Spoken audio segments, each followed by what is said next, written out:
بالله من الشيطان الرجيم بسم الله الرحمن الرحيم وإنك لعلى خلق عظيم صدق الله العظيم. قال النبي صلى الله عليه وسلم بعثت لأتمم حسن الأخلاق أو كما قال عليه الصلاة والسلام.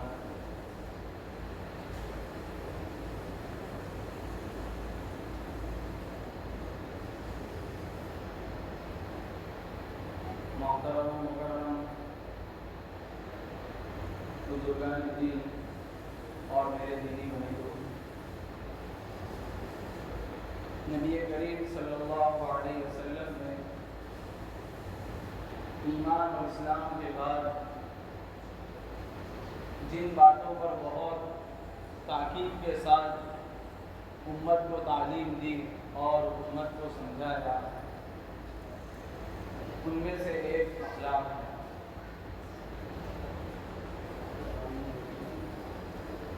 اگر انسان کے اخلاق درست ہو گئے تو وہ کامیاب ہوگا۔ گویا کہ اخلاق کی درستگی پر انسان کی کامیابی کو نبی کریم صلی اللہ علیہ وسلم نے موقوف بتلایا، اور یہ بھی ارشاد فرمایا کہ انسان اپنی زندگی میں اچھے اخلاق اختیار کرے اور برے اخلاق سے پرہیز کرے۔ اور اس سے بڑی بات یہ ہے کہ خود اللہ تعالیٰ نے قرآن مجید میں نبی کریم صلی اللہ علیہ وسلم کو دنیا میں بھیجے جانے کا جو مقصد بیان فرمایا، اس میں ایک یہ بھی فرمایا ربنا وابعث فیہم رسولا منہم یتلو علیہم آیاتہ ویزکیہم ویعلمہم الکتاب والحکمہ، کہ یزکیہم اس کا مطلب ہے لوگوں کے دلوں کی صفائی کرنا، تزکیہ نفوس، اور تزکیہ نفوس کا جو خلاصہ ہے وہ یہی ہے کہ لوگوں کو اچھے اخلاق سے آراستہ کرنا اور بری باتوں سے ان کو دور کرنا اور بری باتوں سے ان کو بچانا۔ تو گویا آپ صلی اللہ علیہ وسلم کی بعثت کا ایک مقصد وہ اچھے اخلاق کی تعلیم دینا ہے۔ خود نبی کریم صلی اللہ علیہ وسلم اپنی زبان مبارک سے فرماتے ہیں بعثت لأتمم حسن الاخلاق، کہ میں اچھے اخلاق کی تکمیل کے لیے بھیجا گیا ہوں، اور ہونا بھی یہی چاہیے، کیونکہ انسانی زندگی میں اور انسانی معاشرے میں سارا امن و سکون جو آئے گا وہ اچھے اخلاق کی بنیاد پر ہے، اور معاشرے میں سارا بگاڑ اور بدامنی، بے چینی اور فساد، اس کی جو اصل جڑ ہے وہ بد اخلاقی اور بد تہذیبی اور برے اخلاق ہے۔ اگر انسان کی زندگی میں اچھے اخلاق ہوں گے، اچھی عادتیں ہوگی، اچھی سیرت ہوگی، تو خود اس کی زندگی بھی خوشگوار ہوگی اور دوسروں کو بھی اس کی زندگی سے راحت، سکون اور آرام حاصل ہوگا۔ اور اگر انسان کی زندگی بد اخلاقی پر ہوگی اور انسان بد اخلاق ہوگا تو خود اپنی زندگی میں حقیقی مسرتوں اور خوشیوں سے محروم ہوگا، اور دوسرے لوگ جس کا اس سے واسطہ ہے، جن کا اس سے رشتہ ناتا ہے اور جن کا اس سے کوئی واسطہ پڑتا ہے، وہ بھی اس سے پریشان اور بے چین رہیں گے اور اس سے ایک طرح کی اکتاہٹ محسوس کریں گے۔ اور یہ تو دنیاوی زندگی کے اوپر اثر ہے اچھے اخلاق اور برے اخلاق کا، لیکن اس زندگی کے بعد، مرنے کے بعد جو اصل زندگی آخرت کی ہے، اس پر بھی اس اچھے اور برے اخلاق کے بہت زیادہ نتائج مرتب ہوتے ہیں، اور اصل زندگی وہی ہے۔ اسی لیے نبی کریم صلی اللہ علیہ وسلم اچھے اخلاق کی تعلیم پر بہت زور دیا، اس لیے کہ اگر انسان اس دنیا کے اندر ایمان کے ساتھ اور اچھے اخلاق کے ساتھ اپنی زندگی گزار کر اللہ کے پاس جائے گا تو وہ اللہ کی رضامندی اور اللہ کی محبت کا مستحق ہوگا۔ لیکن اگر اس نے بد اخلاقی پر زندگی گزاری اور وہ دنیا کے اندر اپنی بدمعاشیوں میں اور اپنی شرارتوں میں اور لوگوں کو تکلیف دینے میں رہا تو وہ اللہ کے غصے کا اور اللہ کی ناراضگی کا اور دوزخ کا مستحق ہوگا۔ نبی کریم صلی اللہ علیہ وسلم نے امت کو جو اخلاق کی تعلیم دی وہ دو طرح کی ہے۔ ایک تو اصولی طور پر تعلیم دی کہ اچھے اخلاق اپنائے جائیں، اور ایک جزوی طور پر اخلاق کی تعلیم دی کہ باقاعدہ کچھ چیزیں بتائی کہ یہ صفت اختیار کرنی چاہیے، یہ اچھے اخلاق میں سے یہ بات ہے کہ رحم دلی اختیار کی جائے، سچ بولنا اختیار کیا جائے، سخاوت اختیار کی جائے، خدمت کو اختیار کیا جائے، شفقت کو اختیار کیا جائے۔ اس طرح فرداً بھی اچھے اخلاق کی تعلیم دی اور اصولی طور پر بھی یہ بتلایا کہ اچھے اخلاق کو اپنایا جائے۔ چنانچہ نبی کریم صلی اللہ علیہ وسلم نے فرمایا کہ تم میں سب سے بہترین شخص وہ ہے جو تم میں سب سے زیادہ اچھے اخلاق والا ہو۔ اور حضرت ابو ہریرہ رضی اللہ تعالیٰ عنہ نبی کریم صلی اللہ علیہ وسلم کا ارشاد نقل فرماتے ہیں اکمل المؤمنین ایمانا احسنہم خلقا، کہ تم میں سب سے زیادہ مکمل ایمان والا شخص وہ ہے جو اخلاق میں سب سے زیادہ مکمل ہو، اخلاق کے اعتبار سے سب سے زیادہ کامل درجہ رکھتا ہو۔ پتہ چلا کہ جس شخص کا ایمان جتنا زیادہ کامل ہوگا اس سے اچھے اخلاق کا ظہور اتنا زیادہ ہوگا، اور جس کے ایمان میں جتنی کمزوری ہوگی اس سے بد اخلاقی کا اتنا زیادہ ظہور ہوگا۔ یعنی اللہ تعالیٰ نے ایمان اور اخلاق کا ایک بہت مضبوط رشتہ قائم کر دیا ہے کہ اگر کسی کے ایمان کو دیکھنا ہے تو دیکھ لے کہ اس سے اخلاق کا ظہور کتنا ہو رہا ہے، اور کسی سے اگر بد اخلاقی ہے، بد اخلاقی کا ظہور ہو رہا ہے تو اسے اپنے گریبان میں جھانکنا چاہیے کہ میرا ایمان کیسا ہے کہ جو مجھے بد اخلاقی پر آمادہ کر رہا ہے۔ تو یہ اپنی خود احتسابی کا ذریعہ ہے اچھے اخلاق اور برے اخلاق۔ خلاصہ یہ کہ اور ایک بات یہ بھی ہے کہ بعض لوگ آپ دیکھتے ہوں گے کہ بعض کافر لوگ بھی بڑے اچھے اخلاق سے پیش آتے ہیں، لیکن ان کی خوش اخلاقی ان کو کچھ کام نہیں آئے گی۔ ان کی خوش اخلاقی اور ان کی ہمدردی کا بدلہ انہیں دنیا کے اندر ہی دے دیا جائے گا، چاہے وہ خوشحالی کے ذریعے ہو، مال و دولت کی کثرت کے ذریعے ہو، دنیاوی ظاہری چین و سکون کے ذریعے ہو، لیکن آخرت میں ان کا کوئی حصہ نہیں ہے۔ خوش اخلاقی اللہ کے یہاں اسی وقت مقبول ہے جب اس کے ساتھ ایمان بھی ہو۔ اگر ایمان نہیں ہوگا اور اس کے ساتھ کوئی شخص بڑا خوش اخلاق ہے تو یہ حقیقتاً کوئی خوش اخلاقی نہیں ہے، یہ ظاہر میں ایک دکھلاوا ہے، اندر کی خوش اخلاقی نہیں ہے،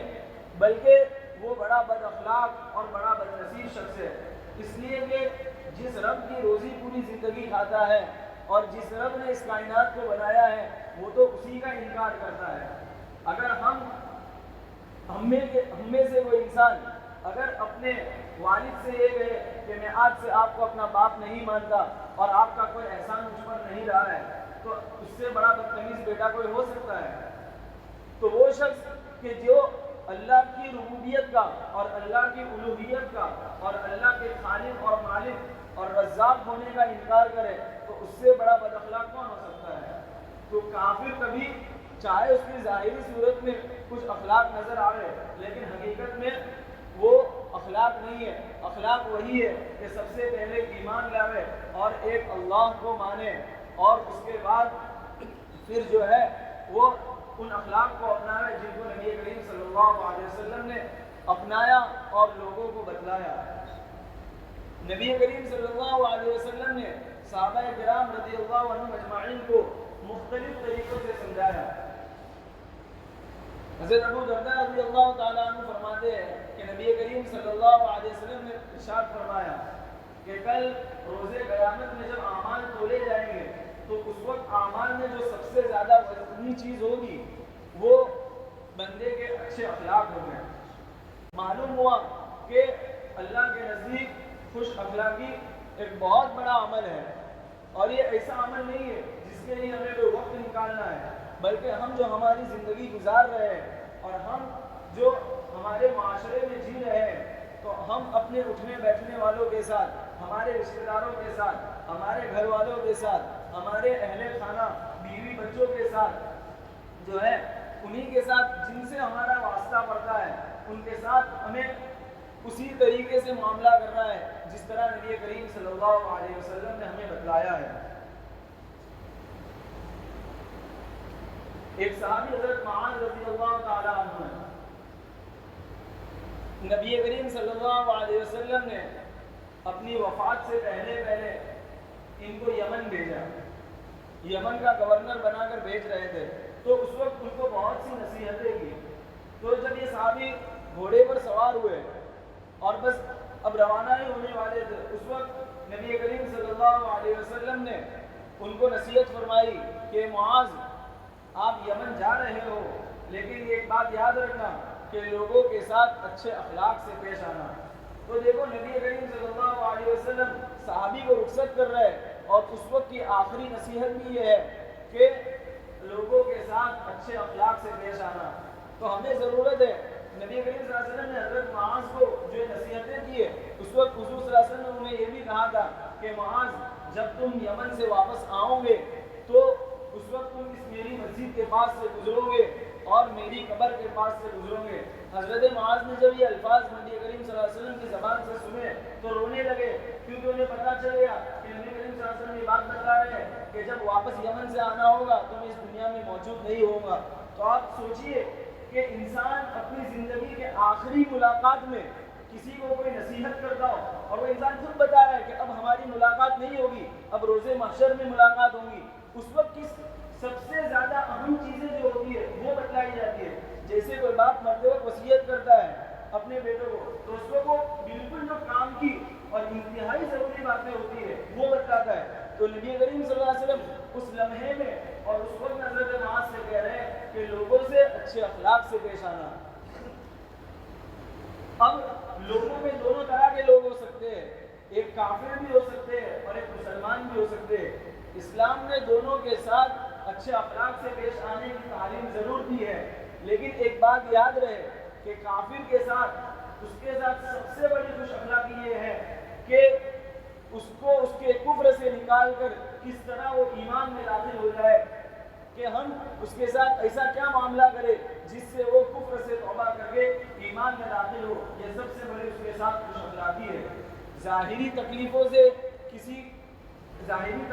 وقت کسی کافر کی مدد کرنے سے اسلام نے منع نہیں کیا ہے کہ اگر کسی کی کوئی بیماری ہے، آپ نے اس کی مدد کر دی، اس کی دوا کا خرچ دے دیا، یا آپ نے اس کے گھر میں کوئی چیز دے دی، یا آپ نے کسی طرح اس کی مدد کی، اسلام نے اس سے ہرگز منع نہیں کیا ہے۔ لیکن ایک کافر کی اس کے ساتھ سب سے زیادہ خوش اخلاقی کا جو معاملہ ہے وہ اس کے بارے میں یہ فکر کرنا ہے کہ وہ کس طرح کفر سے نکل کر اسلام کے اندر آ جائے۔ اور ایک بات یہاں یہ بھی یاد رہے کہ خوش اخلاقی کا مطلب یہ نہیں ہے کہ کوئی شخص مجرم ہو اور جرائم اس کا پیشہ بن چکا ہو تو اس کے ساتھ بھی نرمی کی جائے اور اس کو سختی سے اس کے برے کاموں سے روکا نہ جائے، بلکہ اگر اس کے ساتھ نرمی کی جائے تو یہ مداہنت ہے اور بزدلی ہے، کہ یا تو آدمی چونکہ اپنے اندر ایک پاور اور ایک طاقت رکھتا ہے، اس کی وجہ سے اسے برے کاموں سے روک نہیں پا رہے، یا میں کیوں اس کے ساتھ اپنا معاملہ بگاڑوں، میں کیوں اپنی زبان بگاڑوں، اسے جو کرنا ہے وہ کرے۔ تو شریعت اس کی بھی اجازت نہیں دیتی ہے۔ یہ بھی خوش اخلاقی نہیں ہے کہ کوئی برا کام کر رہا ہے، کوئی معاشرے میں فساد پھیلا رہا ہے، کوئی کھلم کھلا زنا کر رہا ہے، دھوکے سے کام کر رہا ہے، کسی کے ساتھ ظلم کر رہا ہے اور آپ اس پر خاموش رہے، شریعت اس کی بھی اجازت نہیں دیتی۔ خوش اخلاقی مداہنت اور بزدلی کا نام بھی نہیں ہے۔ خلاصہ یہ کہ نبی کریم صلی اللہ علیہ وسلم نے خوش اخلاقی کو قائم کرنے اور خوش اخلاقی کو اپنانے کی ضرور تعلیم دی، لیکن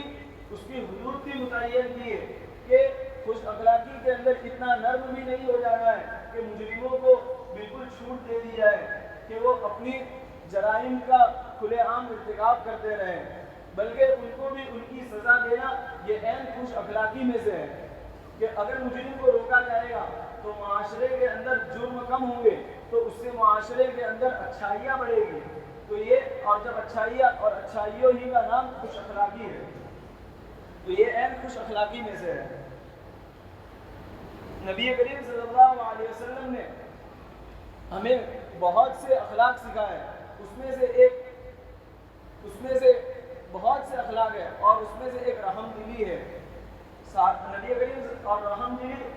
رحم یہ اللہ کی بھی صفت ہے، اللہ خود رحمان اور رحیم ہے، ہم روزانہ پڑھتے ہیں بسم اللہ الرحمن الرحیم، تو یہ اللہ کی صفت ہے۔